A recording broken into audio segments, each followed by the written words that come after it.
Welcome back to gossips garage. ఇలా focus పెడితే అలా జెండా పాతేస్తున్నారు. వరుస పెట్టి మున్సిపాలిటీల్లో అయితే చైర్మన్ పోస్టులు లేకపోతే వైస్ చైర్మన్ పీఠాన్ని సొంతం చేసుకుంటూ వస్తోంది టీడీపీ. కానీ తునికి వచ్చేసరికి సీన్ రసవత్తరంగా మారింది. అన్ని చోట్ల అప్పర్ హ్యాండ్ సాధిస్తూ వస్తున్న టీడీపీకి తునిలో టైం కలిసి రావడం లేదు. ఇప్పటికే 4 సార్లు తుని మున్సిపల్ వైస్ చైర్మన్ ఎన్నిక వాయిదా పడింది. నెక్స్ట్ ఏం జరగబోతోంది? TDP versus YCP council vice chairman పీఠం ఎవరికి దక్కబోతోంది? తునిలో సై అంటే సై అంటున్న TDP YCP. Municipal vice chairman ఎన్నిక మరోసారి వాయిదా. యనమలకు పట్టు చిక్కినట్లే చిక్కి చేజారిపోతోందా? ఏపీలోని మున్సిపాలిటీస్లో పవర్ గేమ్ నడుస్తోంది.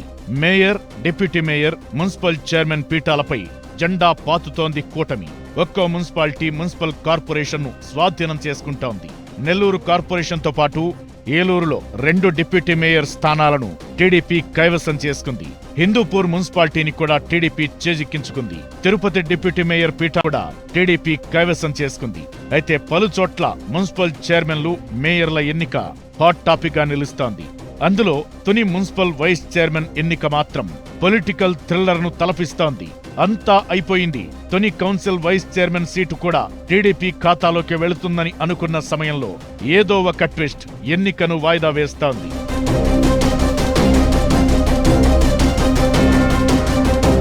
తుని నియోజకవర్గానికి మాజీ మంత్రి యనమల రామకృష్ణుడు కూతురు యనమల దివ్య ఎమ్మెల్యేగా ఉన్నారు. సీనియర్ నేత అయిన యనమల కూతురే ఎమ్మెల్యేగా ఉన్నప్పటికీ మున్సిపల్ వైస్ చైర్మన్ పీఠాన్ని దక్కించుకునేందుకు మాత్రం నానా పాట్లు పడుతున్నారట. 4 సార్లు ఎన్నిక వాయిదా పడిందంటేనే పరిస్థితిని అర్థం చేసుకోవచ్చని టీడీపీ కార్యకర్తలే గుసగుసలు పెట్టుకుంటున్నారు. తుని మున్సిపాలిటీలో గతంలో టీడీపీకి ఒక్క సీటు రాకుండా దాదాపు ఏకగ్రీవం చేసుకుంది వైసీపీ. కూటమి అధికారంలోకొచ్చిన తరువాత మున్సిపల్ వైస్ చైర్మన్ పదవి ఖాళీ అయింది. ఇప్పుడు ఉప ఎన్నిక వచ్చింది. మెజారిటీ కౌన్సిలర్లు టీడీపీలో చేరారు. తుని మున్సిపాలిటీలో మొత్తం 30 మంది కౌన్సిలర్లు ఉంటే అందులో ఒకరు చనిపోగా మరొకరు రాజీనామా చేశారు. 28 మందిలో 10 మంది ఈ మధ్యే టీడీపీ జెండా కప్పుకున్నారు. వైస్ చైర్మన్ సభ్యురాలు న్యూట్రల్ గా ఉంటున్నారు. మిగిలిన 17 మంది వైసీపీకి మద్దతుదారులుగా దాడిశెట్టి రాజా ఆధ్వర్యంలో ఉండిపోయారు. వైస్ చైర్మన్ పీఠం సొంతం చేసుకోవాలంటే అధికార పార్టీకి 14 మంది సంఖ్యాబలం కావాలి. ఇప్పటికే 10 మంది సభ్యులు టీడీపీలో చేరిపోవడంతో మరో 4 సభ్యులు మద్దతు పలుకుతారని ఎదురు చూస్తున్నారు సైకిల్ పార్టీ లీడర్లు.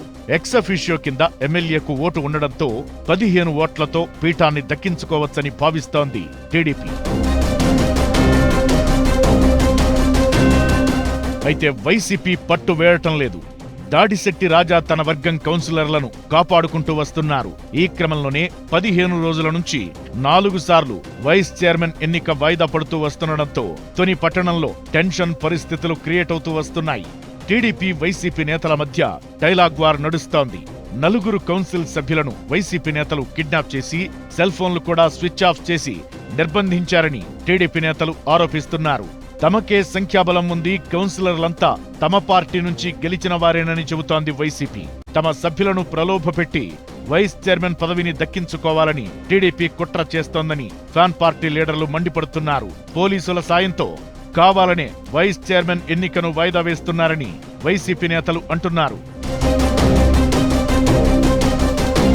తుని పట్టణంలో గతంలో టీడీపీ మున్సిపల్ చైర్మన్ పీఠాన్ని 3 సార్లు సొంతం చేసుకుంది. వైసీపీ, కాంగ్రెస్ ఒక్కోసారి తుని మున్సిపాలిటీని సొంతం చేసుకున్నాయి. అయితే ఈసారి వైస్ చైర్మన్ ఎన్నిక ద్వారా తన బలాన్ని చూపించుకునేందుకు ఇటు యనమల, అటు దాడిశెట్టి రాజా ఎవరి ఎత్తుల్లో వారున్నారు. వైస్ చైర్మన్ గెలిస్తే మార్చిలో చైర్మన్ పై అవిశ్వాసం పెట్టి ఆ సీటును కూడా తమ ఖాతాలో వేసుకోవాలని పార్టీలు వ్యూహాత్మకంగా అడుగులు వేస్తున్నాయి. ఈ క్రమంలోనే ఎవరికి వారు తగ్గకపోవడంతో వైస్ చైర్మన్ ఎన్నిక వాయిదా పడుతూ వస్తోంది. వైస్ చైర్మన్ ఎన్నిక రోజు టీడీపీలో చేరిన కౌన్సిలర్లు వస్తున్నారు గాని వైసీపీ కౌన్సిలర్లు రావడం లేదు. పైగా చలో తుని అని పిలుపునిచ్చి వైసీపీ పొలిటికల్ హీట్ క్రియేట్ చేస్తోంది. అయితే అధికారంలో ఉండి కూడా వైసీపీపై అప్పర్ హ్యాండ్ సాధించడంలో యనమల వెనకబడిపోతున్నారట.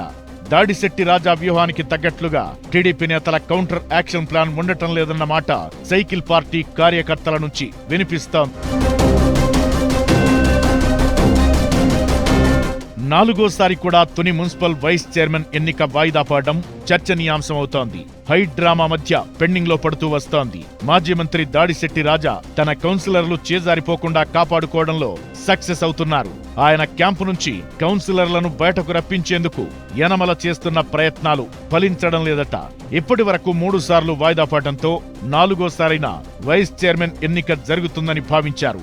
కానీ 4గోసారి కూడా వాయిదా పడింది. మరి 5వ వైస్ చైర్మన్ పీఠంపై ఏదో ఒకటి తేలుతుందా లేక వాయిదాల ఎపిసోడ్ కంటిన్యూ అవుతుందా అనేది వేచి చూడాలి.